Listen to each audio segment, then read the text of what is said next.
the power in AC circuit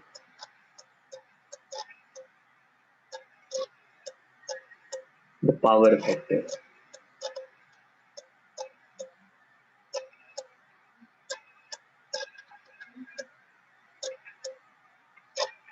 ठीक है, अब हमें देखो सप्लाई वोल्टेज रहता है हमारा V equal to Vm sine omega T,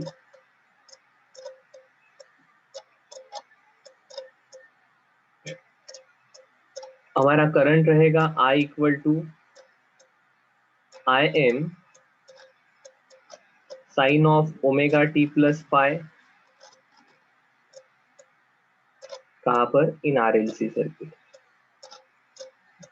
ठीक है, phi will be phase difference between voltage and current. और हमें ये भी पता है क्या कि Im मैक्सिमम करंट ये रहेगा, it will be Vm upon Z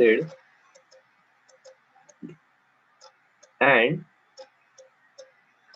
phi या tan phi equal to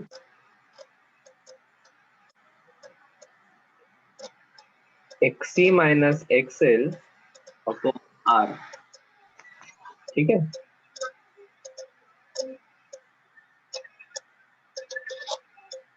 here Z क्या है? Impedance, XC XL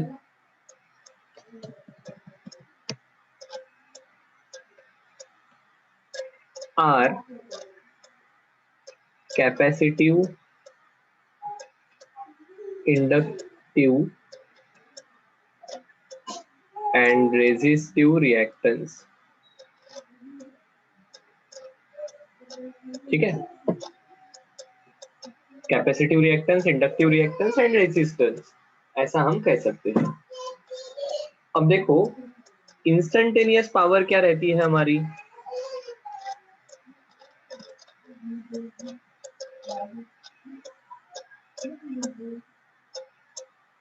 P equal to V into I. ठीक है, सो अगर इसे लिखना है तो ये आ जाएगा V है Vm sine omega t and I रहेगा Im sine omega t plus phi. ठीक है, तो Vm और Im अगर बाहर आते हैं तो ये ब्रैकेट के अंदर रहेगा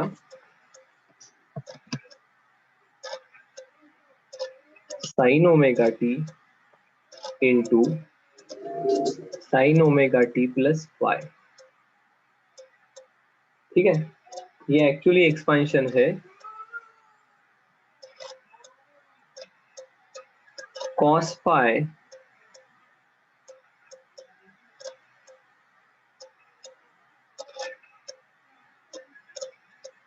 minus cos of omega t plus phi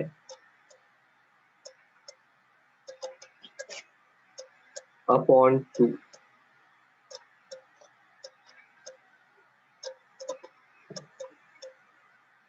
omega t plus phi.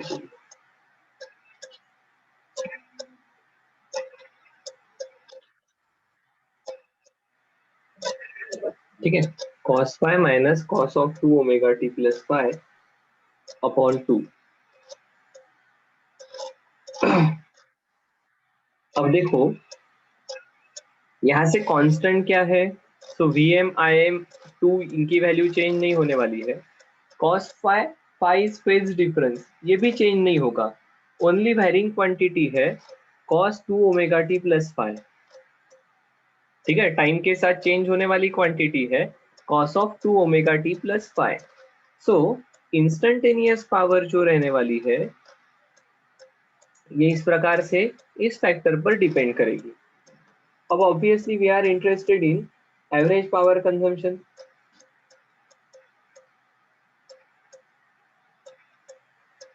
ठीक है, तो वी आर इंटरेस्टेड इन, ये इंस्टेंटेनियस वैल्यू है, कोई भी इंस्टेंट पर average power over a cycle ये अगर निकालनी है तो हम निकालते हैं, कितनी आ जाएगी।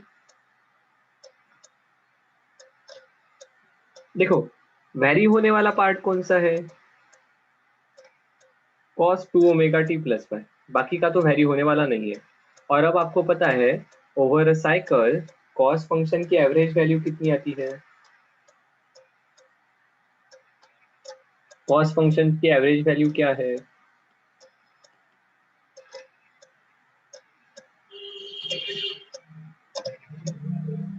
what is the average value of cos function over a cycle?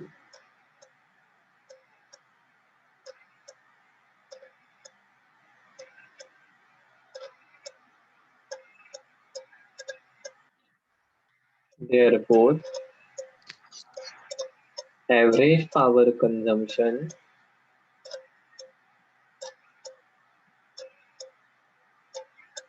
over a cycle P average equal to, देखो cos 0 की वैल्यू कितनी है, what is cos 90, cos 180, cos 270, cos 2 pi. So over a cycle 0 से लेकर 2 पाई तक अगर आप देखते हो तो ये फंक्शन +1 से लेकर -1 तक वेरी होता है, ठीक है। So average value cos function की over a cycle will be 0, therefore average value will be Vm into Im upon 2 into cos phi। इसे ही हम Vm upon √2 Im upon √2 into cos phi से लिख सकते हैं। These are RMS value V into I into cos phi।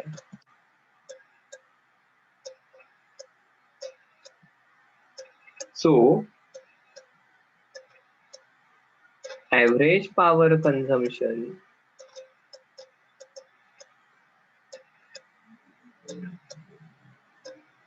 in AC circuit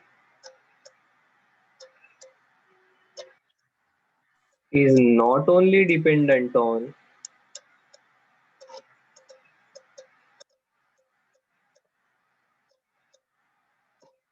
voltage and current,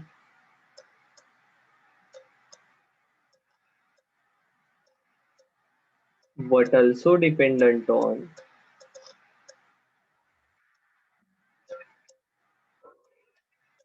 phase angle between them।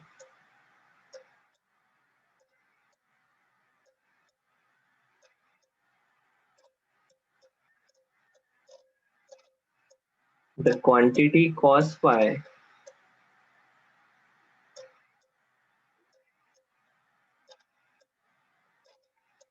is called as power factor।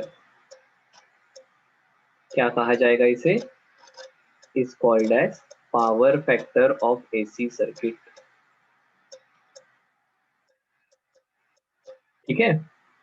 अब देखो V को in case of AC circuit, RLC वाला circuit हमारा, तो V को आप I into Z भी कह सकते हो, तो इसे ही I square into Z cos phi ऐसा भी हम लिख सकते हैं।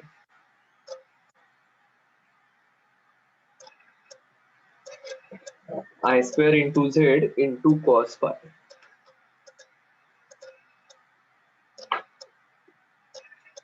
ठीक है। So average power consumption will be V into I into cos phi या I square into Z into cos phi. ना ही ये सिर्फ V और I पर डिपेंडेंट नहीं रहेगा, तो कॉस फाई पर भी डिपेंडेंट रहेगा। देखो this is for any AC circuit, ठीक है। अब इसकी कुछ स्पेशल केसेस होती है क्या, तो वो अपन देख सकते हैं। जैसे फॉर एग्जांपल देखो I can say P average equal to V into I into cos phi और I square Z into cos phi। ध्यान में रखना है फाई इज एंगल बिटवीन, किसके बीच का एंगल है, V एंड I, ठीक है। सो अपन अलग अलग केस देखते हैं। केस वन कौन सी है, केस वन क्या कहती है, सो केस वन कहती है purely resistive circuit.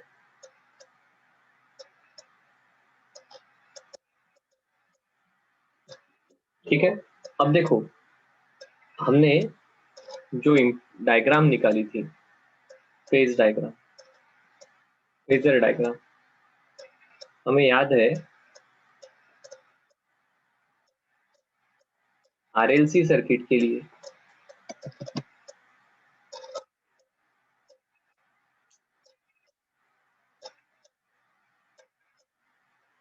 Series RLC circuit के लिए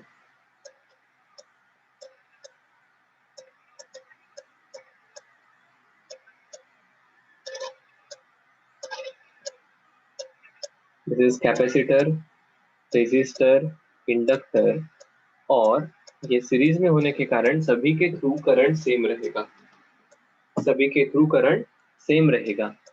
और हमें ये भी पता है क्या,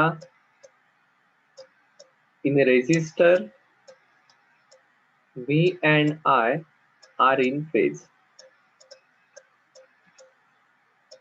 ठीक है। और क्या पता है,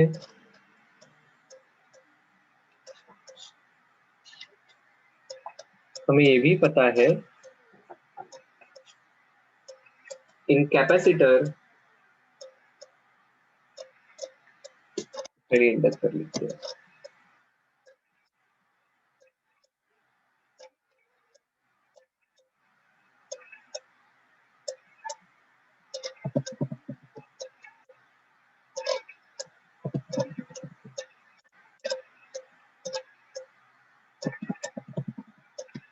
in inductor current lags behind voltage V, and in capacitor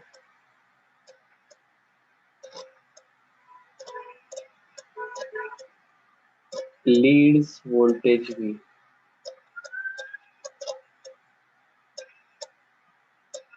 सही है क्या, कैपेसिटर में करंट लीड करेगा, इंडक्टर में करंट लैग करेगा, और रेजिस्टर में वोल्टेज एंड करंट फेज में रहेंगे। सो देखो ये हमारा वोल्टेज है अक्रॉस रेजिस्टर, यही करंट रहेगा फेज में, ठीक है। अब ये सीरीज कॉम्बिनेशन होने के कारण सबके थ्रू करंट सेम रहने वाला है। अब देखो इंडक्टर में करंट लैग करता है, सो इंडक्टर का वोल्टेज इस प्रकार से रहेगा VL, करंट लैग कर रहा है, and in capacitor current lead करेगा,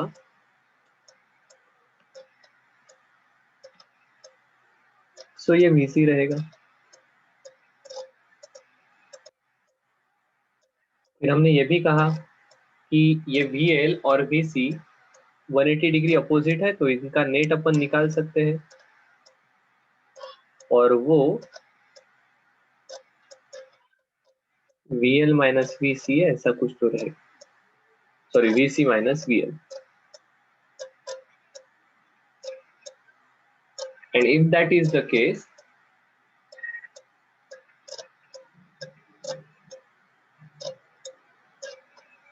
हमारा रिजल्टेंट वोल्टेज ये कुछ तो इस प्रकार से रहने वाला है।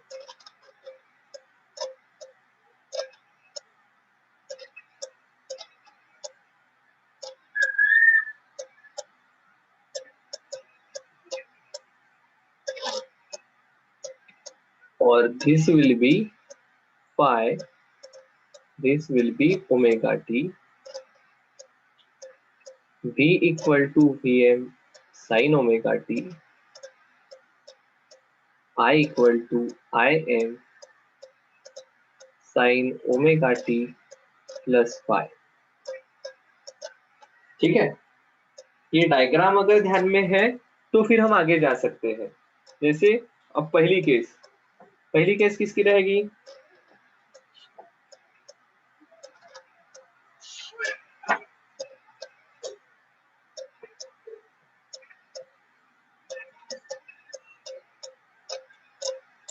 इन प्योरली रेजिस्टिव सर्किट। हाँ, रेजिस्टिव सर्किट में हमें क्या लिखना पड़ेगा? जहां पर इंडक्टर और कैपेसिटेंस नहीं है। ठीक है, तो प्योरली रेजिस्टिव सर्किट में करंट एंड वोल्टेज फेज में रहेंगे, तो फाई की वैल्यू 0 हो जाएगी। ठीक है,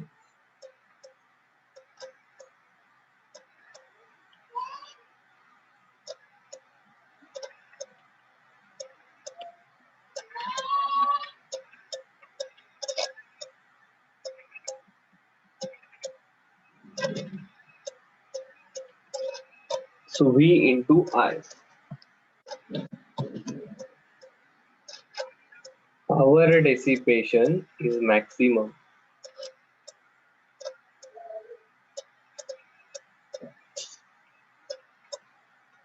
केस 2 क्या हो सकती है?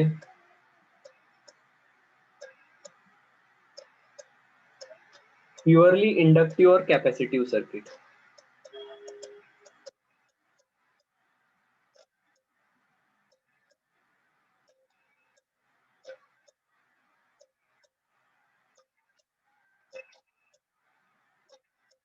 देखो, हाँ, अगर प्योर इंडक्टर है, सिर्फ एल रहेगा, वीसी नहीं रहेगा। ठीक है, रेजिस्टेंस भी नहीं रहेगा, सो करंट एंड वोल्टेज के बीच में 90 डिग्री का एंगल रहेगा। प्योरली कैपेसिटिव रहेगा तो एल नहीं रहेगा, आर नहीं रहेगा, L and R will be upset, current and voltage के बीच में 90 डिग्री का एंगल रहेगा। सो इन प्योरली इंडक्टिव और capacitive circuit,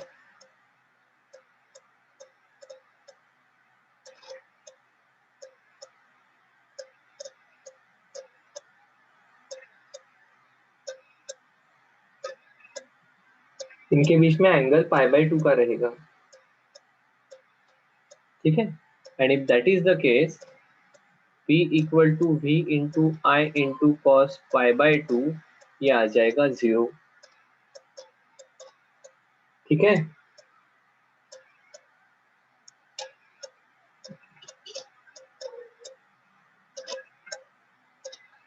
no power dissipation. इसके पीछे की रीजन हमने देखी है। पहले कैपेसिटर अपने पास चार्ज स्टोर करेगा, फिर चार्ज वापस करेगा। इंडक्टर फ्लक्स चेंज होने वाला जो करंट है, उस करंट को अगर कम हो रहा है तो बढ़ाने की कोशिश करेगा, अगर बढ़ रहा है तो अपोजिट डायरेक्शन में करंट फ्लो करेगा। ठीक है,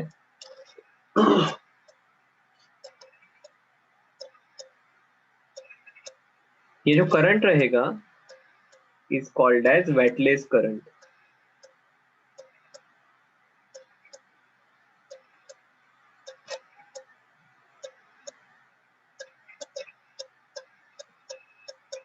case 3,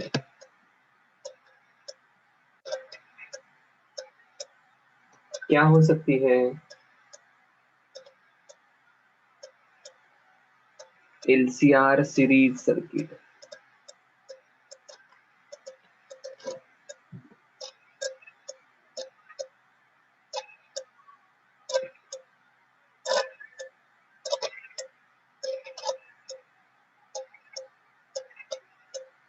Power dissipation depends on phi and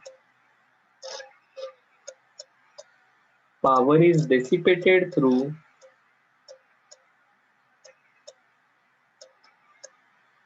resistor only। ठीक है, तो जहां जहां रेजिस्टर है उसमें पावर डेसिपेशन होगा। ठीक है, so RC, RL, RLC,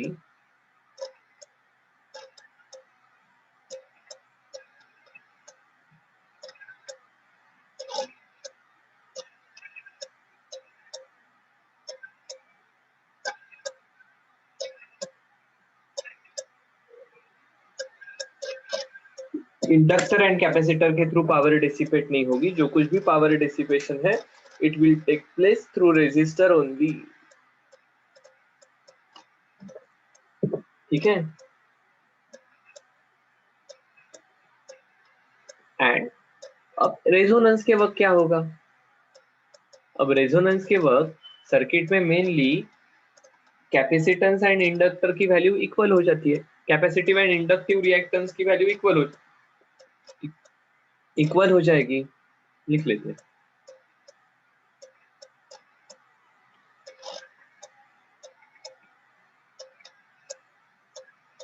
at resonance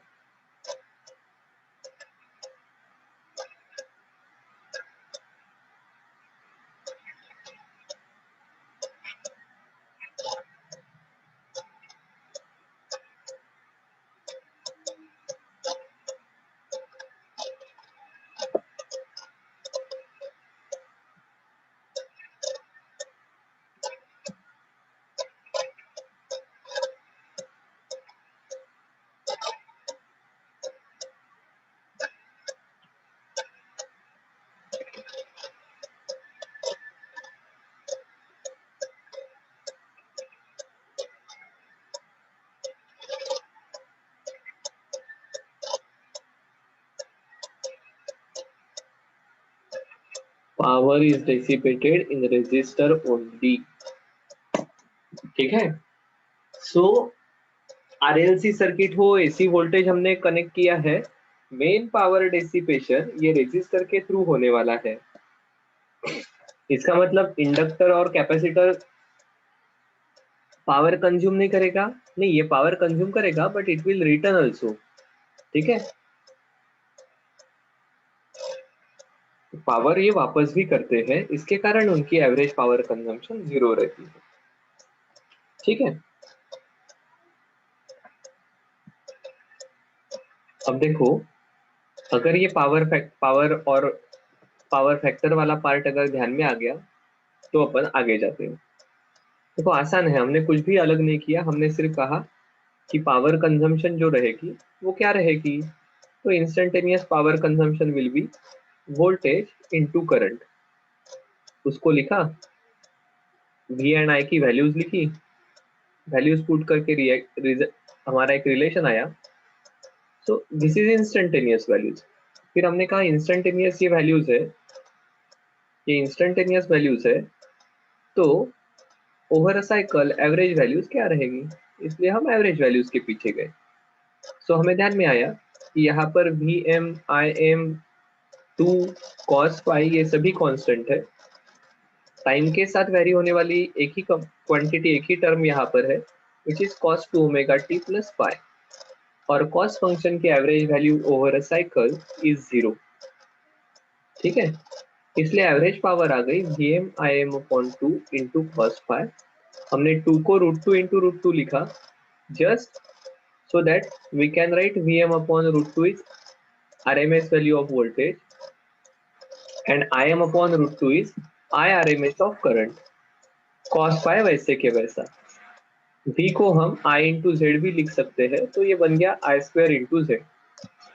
ठीक है। सो यहाँ पर हमने लिखा कि देखो जो पावर कंजम्पशन है ये सिर्फ V और I पर डिपेंडेंट ना रहते हुए it depends on power factor pi, phase difference between current and voltage in RLC circuit।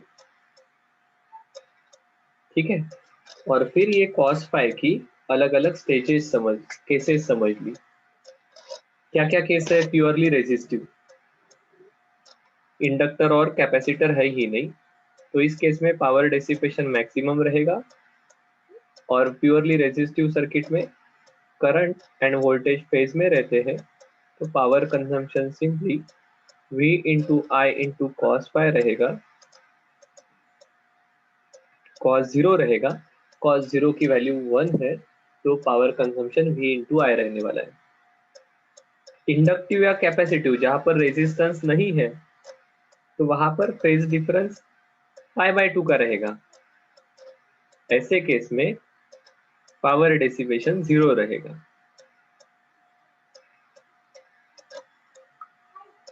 Instantaneous value रह सकती है, हाँ, 0 क्या आ रही है, एवरेज पावर। फिर हमने कहा RLC या LCR सर्किट में क्या रहेगा, so it depends on value of phi, जो अपन निकाल सकते हैं cos tan phi equal to XC minus XL upon R। ठीक है, और उसमें भी हमने देखा है कि पावर ये डिसिपेट होती है रेजिस्टेंस के through he, because average power dissipation across inductor या कैपेसिटर ये 0 रहेगा। उसके लिए फेजर डायग्राम का सहारा लिया था। एंड फाइनली रेजोनेंस के वक्त क्या होगा ये भी देख लिया। ठीक है, अब ये पार्ट अगर क्लियर है तो we will move towards LC oscillations.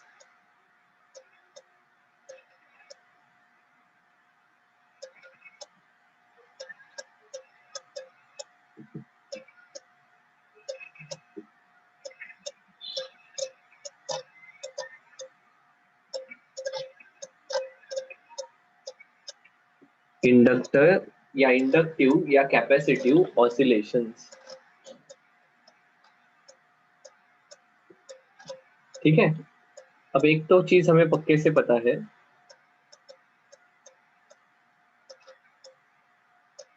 क्या पता है सर हमें?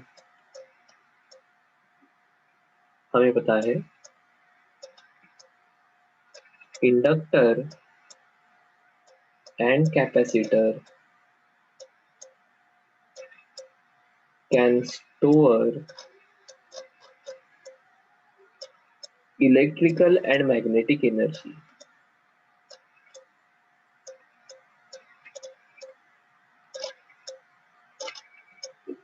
दोनों के रिलेशन हमने देखे हैं। ठीक है, इंडक्टर के पास इलेक्ट्रिकल एनर्जी रहे, इंडक्टर के पास मैग्नेटिक एनर्जी रहेगी, कैपेसिटर के पास इलेक्ट्रिकल एनर्जी रहेगी। ठीक है,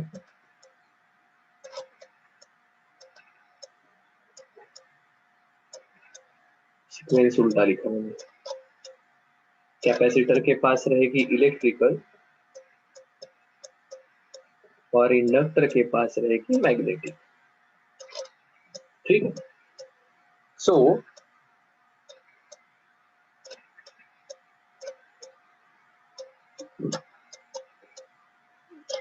when charged capacitor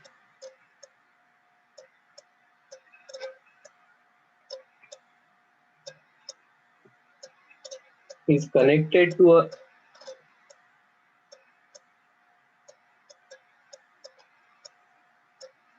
an inductor,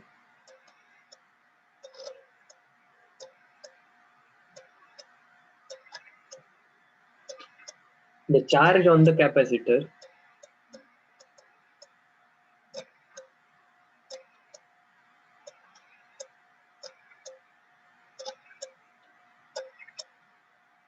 and hence current in the circuit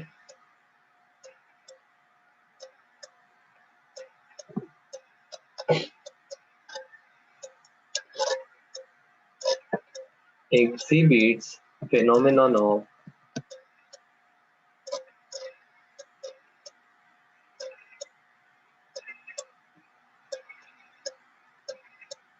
oscillation। ठीक है, अगर कोई एक चार्ज कैपेसिटर, हमारे पास एक चार्ज कैपेसिटर है,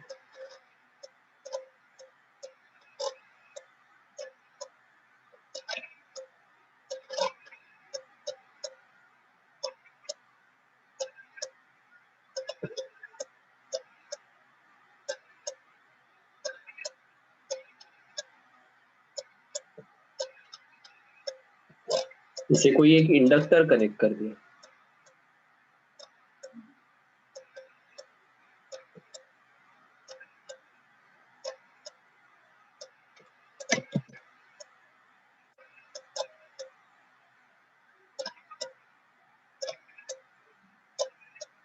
तो देखो, ये कैपेसिटर है, इसके ऊपर चार्ज स्टोर है, ये इंडक्टर है। सो ये चार्ज कैपेसिटर जब इंडक्टर को कनेक्ट करेंगे तो ऑब्वियसली ये पॉजिटिव चार्ज इस प्रकार से सर्किट में फ्लो होगा। हाँ सर, ये तो सही है। इंडक्टर कैसे काम करता है? सर इंडक्टर तो इनर्शिया जैसा काम करता है। ठीक है, तो इंडक्टर क्या करेगा फिर? इंडक्टर तो करंट सेटअप होने में, फ्लक्स चेंज होने के लिए अपोज करेगा। ठीक है, इंडक्टर का कहना वही है कि ऐसा चेंज नहीं होना चाहिए। सर हाँ, ये बात तो बिल्कुल सही है। तो फिर क्या होगा?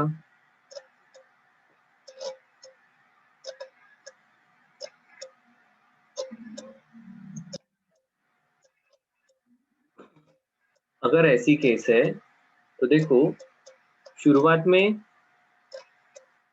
कैपेसिटर डिस्चार्ज होगा, चार्ज फ्लो होगा इंडक्टर के थ्रू। ठीक है, लिखते हैं, अपन लिखेंगे तो आपको ध्यान में आएगा।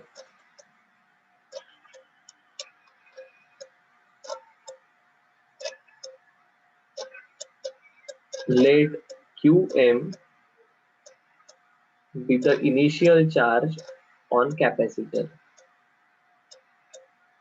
कैपेसिटर पर शुरुआत में Qm इतना चार्ज है। कैपेसिटर को आपने ऑलरेडी चार्ज करके रखा है ना, यहाँ पर हमने उसकी चार्जिंग की सिस्टम नहीं लगाई है।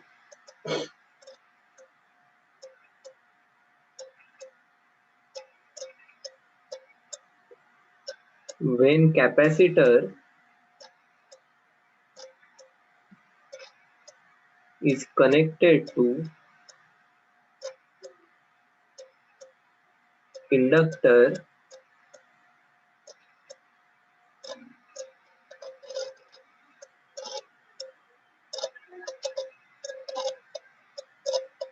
the charges on capacitor will start moving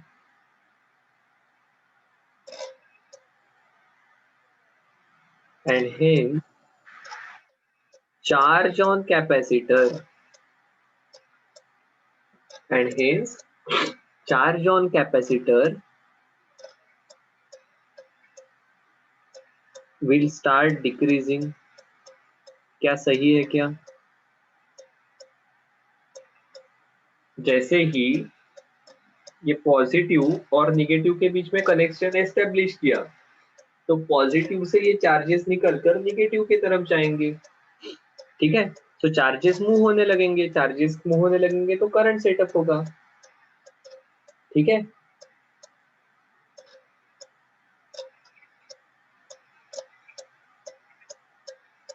and gives rise to current I।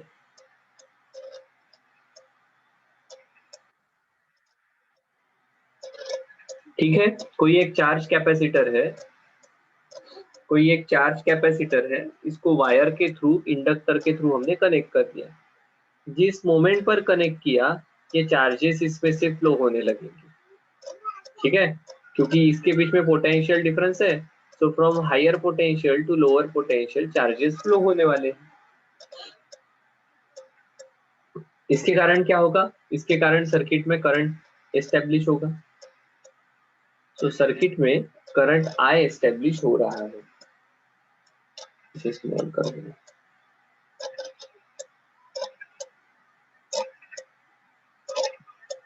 बिल्कुल सही है सर। अब देखो, अब हम कहते हैं लेट सिर्फ Q and I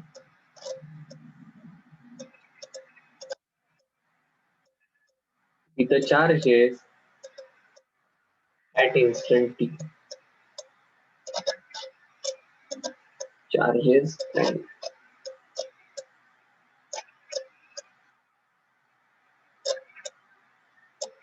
charge and current at instant t।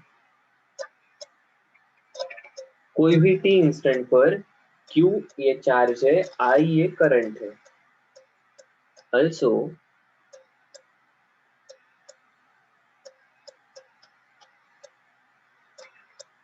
di by dt is positive. क्यों? क्योंकि शुरुआत में करंट इंक्रीज होगा।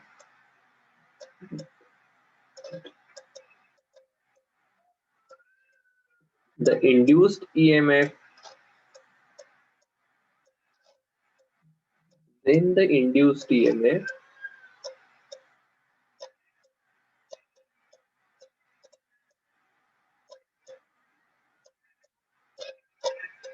L will have polarity of,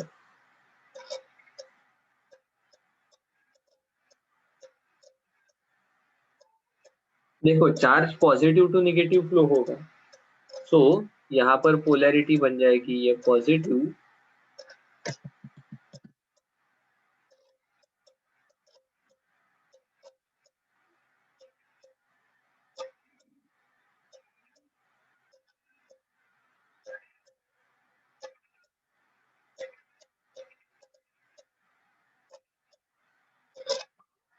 और ये negative.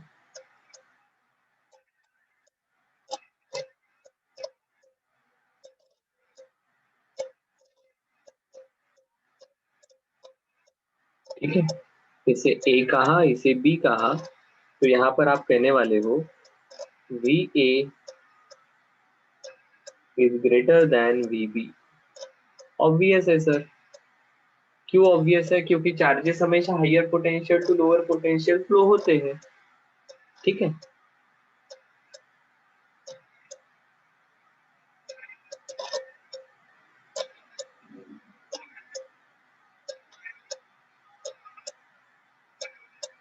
Positive at A end negative at B. ठीक है, सो अगर ऐसा है तो यहाँ पर किरचॉफ्स लॉ लगा सकते हैं।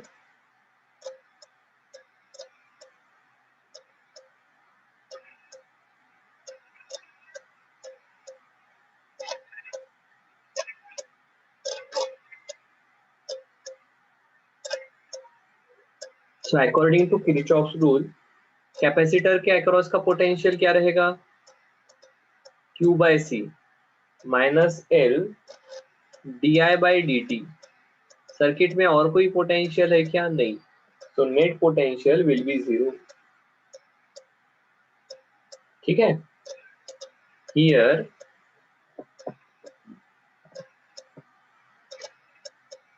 I equal to dq by dt।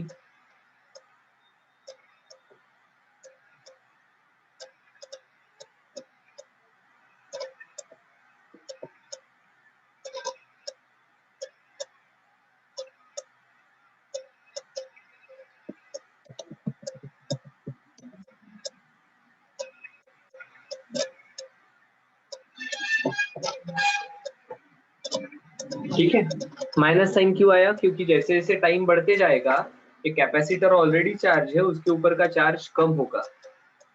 ठीक है, तो इसे पॉजिटिव रखने के लिए कि माइनस साइन आया, so D Q change in charge, ये निगेटिव आने वाला है बिकॉज फाइनली कम चार्ज रहने वाला है, शुरुआत में चार्ज ज्यादा था, तो ये रिलेशन बन जाएगा।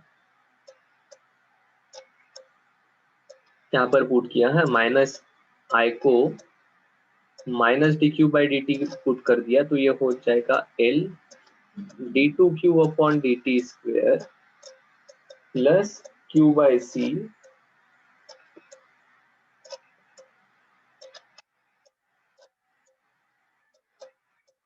Equal to zero. तो यही रिलेशन को हम लिख सकते हैं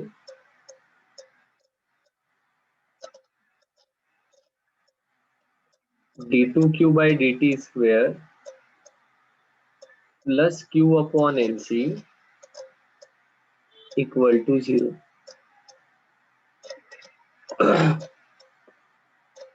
ठीक है, also omega naught equal to 1 upon under root LC, therefore 1 upon LC equal to omega का स्क्वायर, तो ये बन गया d two q upon d t square plus omega square into Q.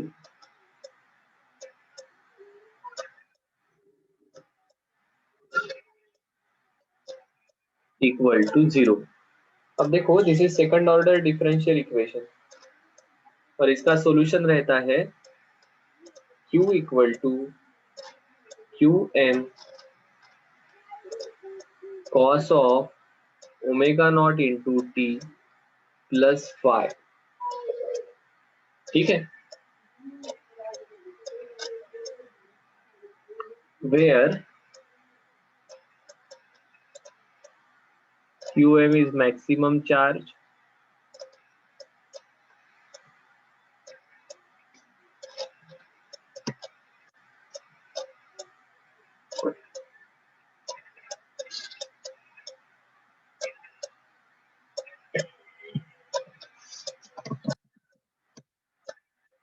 phi is phase constant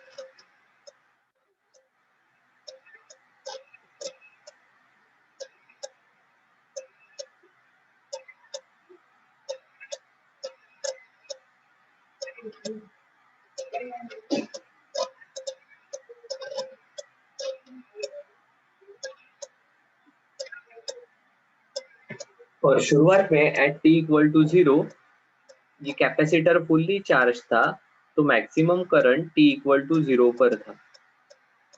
ठीक है, so if this is the case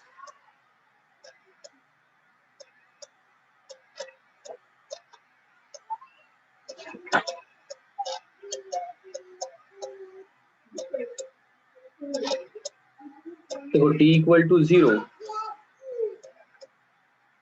तो q equal to qm, तो cos phi की वैल्यू आइदर 1 रहेगी या फाई की value 0 रहेगी। q at t equal to 0 q है qm, t equal to 0 so cos 0 plus phi that is cos phi equal to qm, sorry q equal to qm cos phi।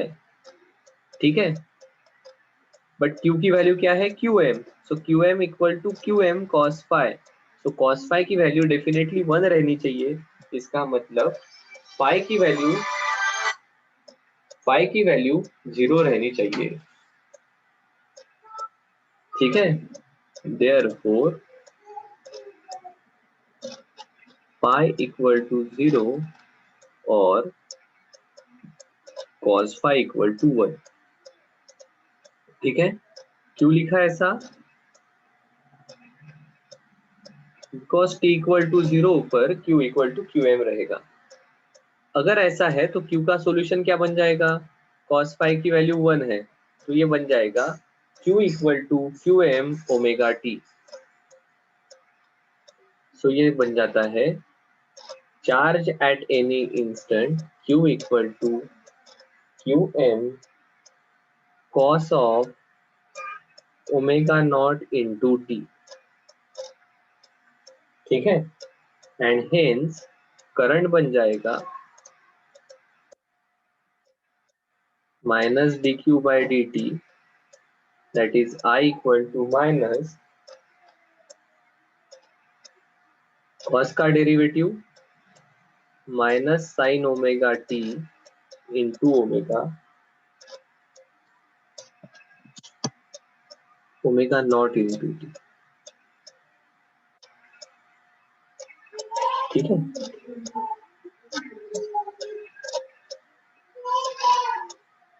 Into omega not into q m. Therefore I equal to minus minus minus into minus plus, so Q M into omega not into sine of omega not into T. इसे ही हम लिखेंगे I equal to I M sine of omega T, where I M की value क्या रहने वाली है? Q M into omega not.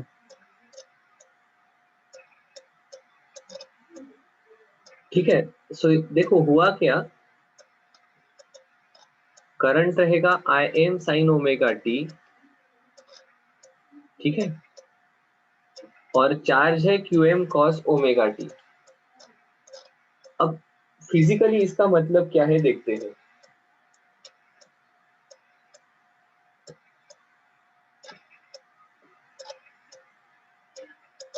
For capacitor,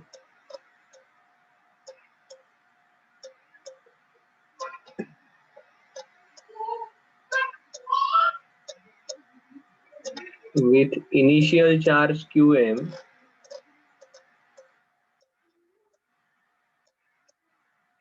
energy stored will be half of Q square upon C, या हाफ CV स्क्वायर. अब V के जगह हम Q को कंसिडर कर रहे हैं, तो ये आ जाएगा half QM square upon C. ठीक है. अब ऐसे वक्त करंट नहीं है सर्किट में, इंडक्टर की एनर्जी कितनी होती है?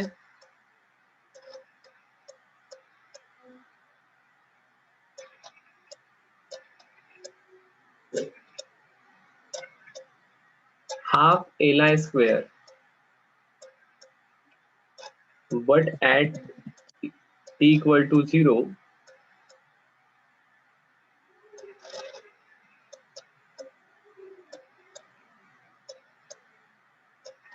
I equal to 0, therefore energy will be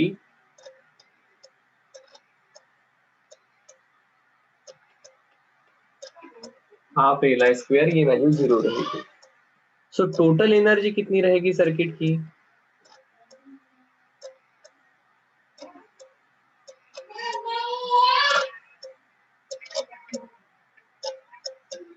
electrical energy रहेगी half QM square upon C.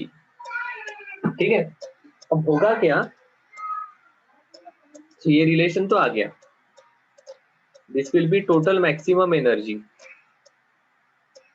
पर आपको ये पता है, देखो मैं डायग्राम निकाल लेता हूँ.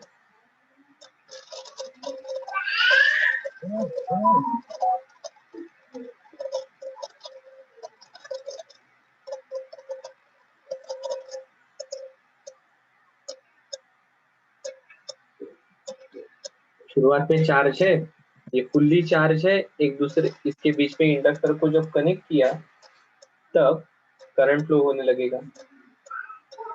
ठीक है. This is condition at t equal to 0. जो कुछ भी एनर्जी रहेगी that will be electrical energy.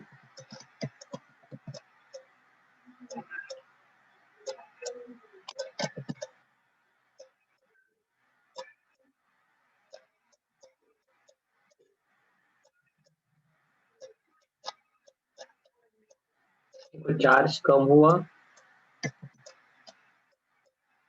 Charge कम हुआ तो करंट फ्लो होने लगा. जैसे ही करंट फ्लो होने लगेगा, या आजू बाजू में मैग्नेटिक फील्ड तैयार करने लगेगा.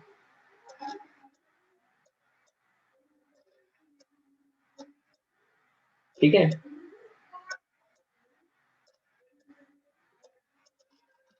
जैसे इसका चार्ज कम हो जाएगा, वैसे ही यहाँ का करंट बढ़ जाएगा. This will be maximum I.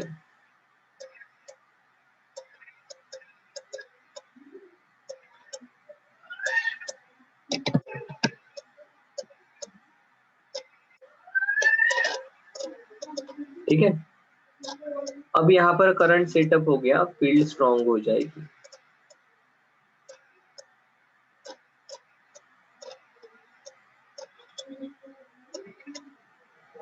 ठीक है. फिर क्या होगा, फिर बिकॉज ऑफ इंडक्टर ये चार्जेस अपोजिट डायरेक्शन में स्टोर होने लगेंगे.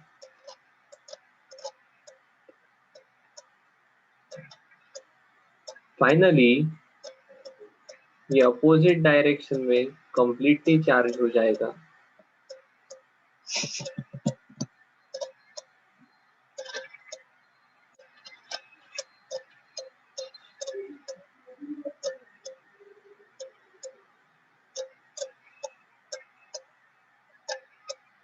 और पूरा चार्ज होते होते यहाँ का करंट 0 हो जाएगा. तो देखो t equal to 0, capacitor is fully charge, total energy will be electrical energy, it will be half maximum जो चार्ज रहेगा Q square by C। Current बिल्कुल ही नहीं है, फ्लक्स नहीं है, तो मैग्नेटिक एनर्जी जीरो रहने वाली है।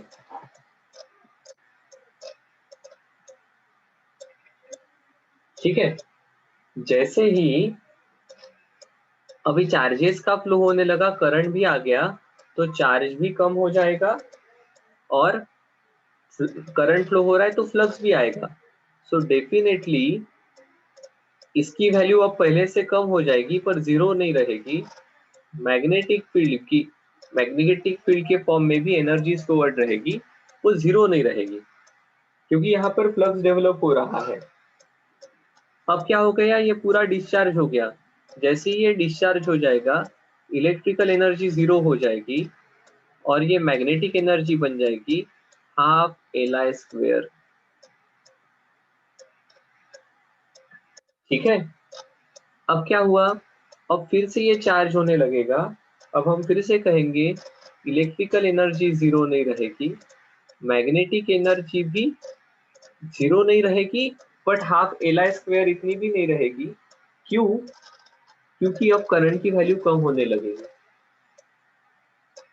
ठीक है, एंड फाइनली ये फिर से चार्ज हो जाएगा, सो ये रहेगी half Qm square upon C and UB फिर से जीरो हो जाएगी, that is magnetic energy will again become zero. अब देखो, this is very similar to our spring force या स्प्रिंग के ऑसिलेशन। कैसे सर? देखो,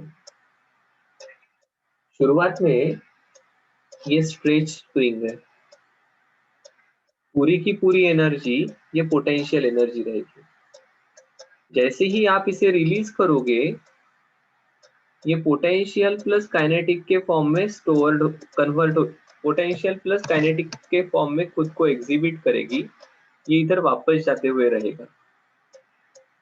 ठीक है, फिर क्या हो जाएगा, ये वापस आकर स्प्रिंग पूरा का पूरा कॉम्प्रेस हो जाएगा। अब पूरी energy in the form of potential energy रहेगी, बीच में काइनेटिक प्लस पोटेंशियल है।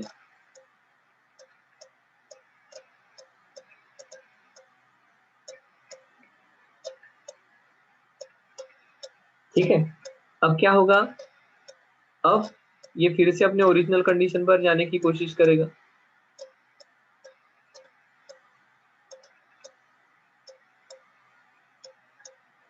ये फिर से ओरिजिनल कंडीशन के ऊपर जाने की कोशिश करेगा, मतलब अभी इसकी P कम होगी पर जीरो नहीं हुई होगी और definitely it will have some kinetic energy.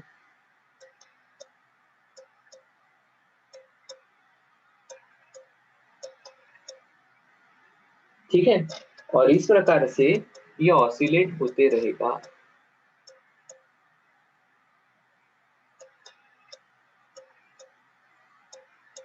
सही है क्या?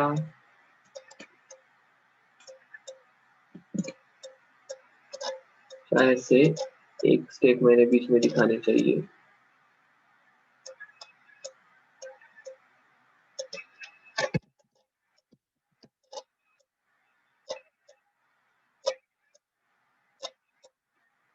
यहाँ पर सिर्फ के ही रहेगी और अब ये पूरा कॉम्प्रेस हो जाएगा।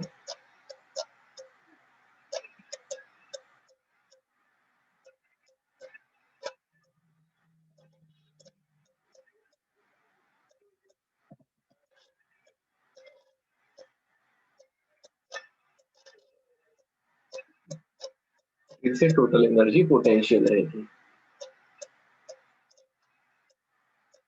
This is mean position.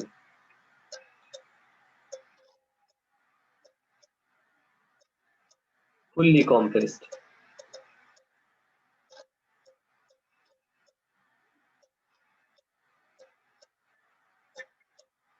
ठीक है,